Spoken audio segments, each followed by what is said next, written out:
Assalamualaikum warahmatullahi wabarakatuh. Om Swastiastu, salam kebajikan, namo buddhaya, rahayu, rahayu, rahayu. Sahabat Mas Den Vlog, kali ini saya berada di situs Watesumpa. Nah, sekarang ada ekskavasi. Seperti apa hasilnya? Ikuti terus di perjalanan Mas Den Vlog.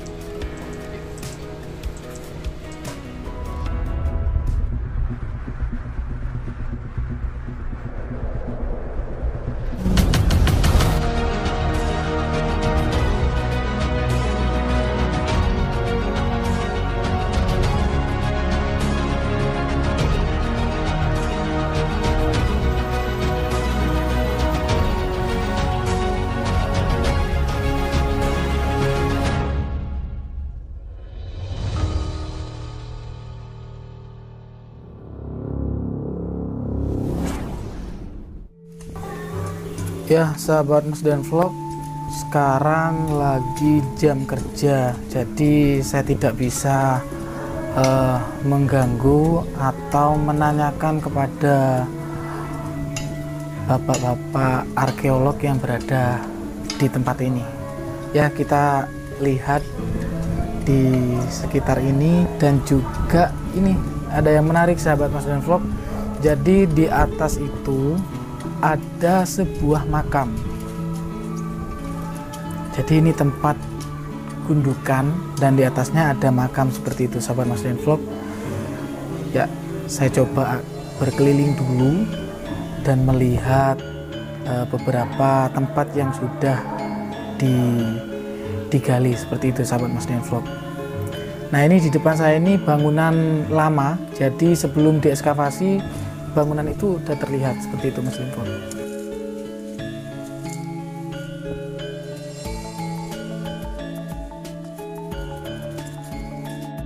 Bisa dengan lihat nggih, makamnya yang kotak atas itu adalah makam. Nah, ini sahabat Mas Den Vlog, saya memperlihatkan kepada panjenengan itulah keberadaan makam yang berada di atas candi ini. Ya, kita sambil jalan-jalan lagi ya sahabat Mas Den Vlog, mencoba untuk memutari situs Watesumpa, dan ini di sisi sebelah selatan sahabat Mas Den Vlog, dan inilah hasil dari ekskavasi ya. Jadi hasil temuan dari ekskavasi dikumpulkan di sini sebagian.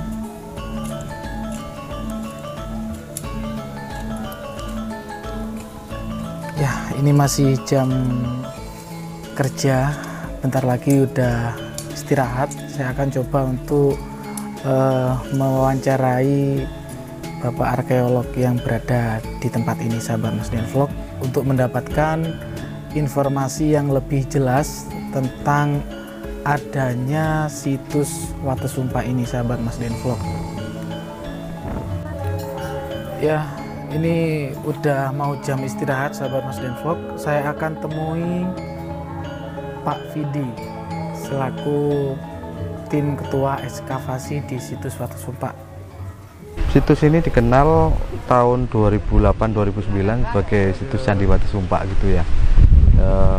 Baru kali ini kita lakukan ekskavasi di tahun 2022, tapi mengingat kembali tahun 2018 ini sudah pernah dilakukan kajian zonasi situs-situs atau percandian yang ada di wilayah Trowulan terkait dengan penetapan regulasi, persiapan penetapan regulasi dan kajian untuk kawasan cagar budaya peringkat nasional gitu.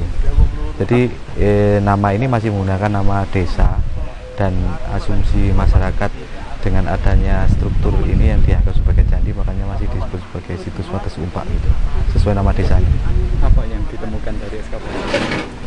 Hingga hari ke-7 ini kita sudah mencoba untuk membuka area sisi utara sama sisi selatan. Kita temukan pola struktur yang memanjang dari barat ke timur, yang sama-sama memiliki panjang yang mengarah orientasinya ke timur barat ya. Hanya yang membedakan yang sebelah utara ini strukturnya kurang lebih 5 meter dari struktur yang dulu tahun 2008 ditemukan ini berbelok ke arah selatan. Ini juga masih kita kupas hingga ke arah selatan sana. Tetapi yang sisi selatan yang seperti pagar itu mengarah ke timur kurang lebih 15 meter itu panjangnya. Kemudian di ujung tenggaranya berbelok ke arah selatan. Itu masih kita temukan kurang lebih 2 meter, tapi dia ada indikasi masih berlanjut ke arah selatan. Jadi cukup panjang dan kita belum temukan polanya seperti apa. Hanya yang membedakan struktur yang dulu ditemukan ini, yang di belakang saya ini strukturnya menggunakan struktur bata sistem kosot. Hanya yang struktur menyerupai pagar ini dengan sistem spesi begitu. Dari ekskavasi ini apa sudah ada petunjuk mengenai masa candi ini dibangun? Kalau masa candi bisa kita lihat dari temuan serta ya. Jadi temuan serta itu adalah temuan fragmentaris yang ditemukan di kotak ekskavasi, dan hingga hari ke-7 kita sudah menemukan mungkin ada sekitar ratusan fragmen genting yang cukup banyak. Itu juga dilengkapi adanya ukel itu sudutan dari sebuah atap gitu yang beratap genting, lalu kemudian juga ada hubungan atap gitu. Itu juga menjadi tambahan data buat kami terkait apa sebenarnya untuk hipotesis awal ini. Lalu kita juga temukan alat-alat kebutuhan sehari-hari seperti mangkok gitu yang berbahan porselin, lalu kemudian ada dari bahan terakota atau tembikar itu semacam guci, vas, lalu ada beberapa bentuk periuk, ada jambangan begitu. Dari petunjuk itu bisa dikatakan ini dari era kapan atau? Nah, itu eranya dengan adanya temuan itu kan kemudian kita menganalogikan dengan beberapa situs-situs yang kita beberapa lama atau berapa waktu yang sudah lampau itu di area situs pemukiman yang biasanya misalnya kayak situs Segaran itu, pemukiman Segaran itu juga banyak kita temukan genteng-genteng, dan kita melihat juga temuan-temuan serta yang lain seperti adanya terakota, lalu kemudian lihat sekitarnya itu juga ada ditemukan sumur jobong itu, maka kemudian kita asumsikan bahwa itu berkaitan dengan bentuk pola pemukiman yang mengarah ke arah Majapahit gitu. Selain dari temuan fragmen porselin dari dinasti Yuan gitu. Kalau sifat keagamaan dari candi ini bisa dikatakan? Karena sifatnya masih profan ya, kita belum melihat ke arah bangunan sucinya, jadi kita belum bisa melihat ini lebih berorientasi kepada agama apa gitu, aliran apa gitu, kita belum.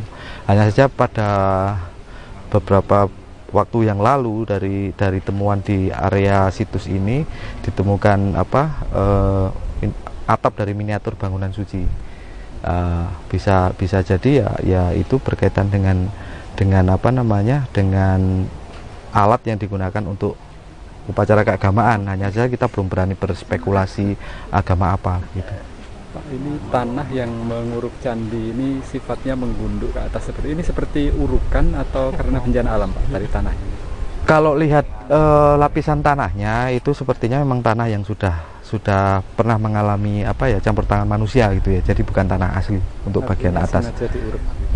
Soal diuruk atau tidak kita tidak punya bukti, tapi yang jelas ini tanah yang sudah mengalami keteraduan di bagian atas. Artinya banyak beberapa lokasi kita temukan ada fragmen bata di kedalaman 0,5 meter, ada yang 1 meter, dan sifatnya sporadis. Artinya kan sudah ada aktivitas dulu yang kemudian entah ditimbun atau apa. Masuk perusakan juga. Bisa jadi seperti itu. Di atas ada 4 makam, Pak. Bisa dijelaskan dari makam?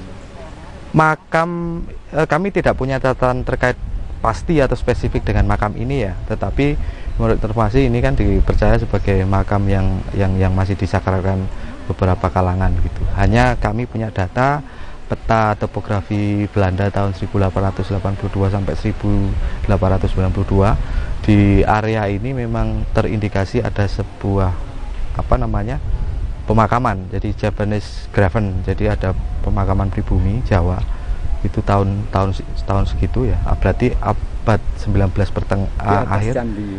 Bukan di atas candi, di area ini.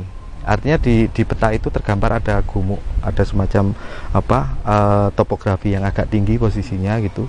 Lalu di sana ada simbol makam. Hanya itu yang kami dapatkan dari data. Kalau dari hasil penggalian itu ada struktur dari candi yang kemudian putus ke arah makam, itu seperti apa penjelasannya? Kami belum bisa berasumsi tentang itu. Hanya ini menunjukkan bahwa ada sebuah spasial space yang membatasi, artinya ada semacam pagar atau apa gitu yang memanjang. Itu kami asumsikan sebagai batas begitu. Hanya untuk fungsinya apa hubungannya dengan ini kami belum bisa berasumsi. Hanya asumsi itu datang dari temuan sertanya yang berupa genteng. Kalau di situ ada genteng, berarti kita beranggapan bahwa dengan adanya genteng maka akan ada atap genteng, lalu ada penyangga tiang. Jadi tidak berupa tembok yang tinggi gitu ya, tapi dia bisa jadi dari tiang berbahan organik yang bisa hilang. Hanya kita belum temukan dasar atau yang dikatakan biasanya umpak dari batu, kita belum temukan. Hanya indikasi bahwa ada beratap genteng dengan hubungan dengan ukel, itu kan menandakan sesuatu yang cukup istimewa pada masa itu. Karena dalam potensi itu kan potensi arkeologi ya, jadi bisa dilihat itu strukturnya seperti apa, polanya. Nanti bonusnya berarti mengarah ke, setelah strukturnya ketahuan maka akan merujuk pada denah. Kalau sudah ke denah, lalu secara strukturalnya seperti apa, arsitekturalnya seperti apa, maka kita akan menjawab fungsi dari situs ini untuk apa. Untuk sementara ini sih masih ke arah profan ya, artinya ada sebuah bangunan yang difungsikan untuk kepentingan sehari-hari atau apa yang bisa dikatakan rumah begitu. Terima kasih Pak. Ya, itulah tadi penjelasan dari Pak Vidi. Semoga bermanfaat dan menambah pengetahuan dan wawasan kita. Dan ini kegiatan sudah mulai aktif lagi, sahabat Masden Vlog. Ini berada di sebelah sisi selatan. Dan mungkin cukup sampai di sini dulu perjalanan saya kali ini. Kebesaran suatu bangsa tidak lepas dari sejarah bangsanya. Dan bangsa yang besar adalah bangsa yang menghargai sejarah bangsanya. Salam budaya, salam sejarah, Indonesia Jaya. Assalamualaikum warahmatullahi wabarakatuh. Rahayu, rahayu, rahayu.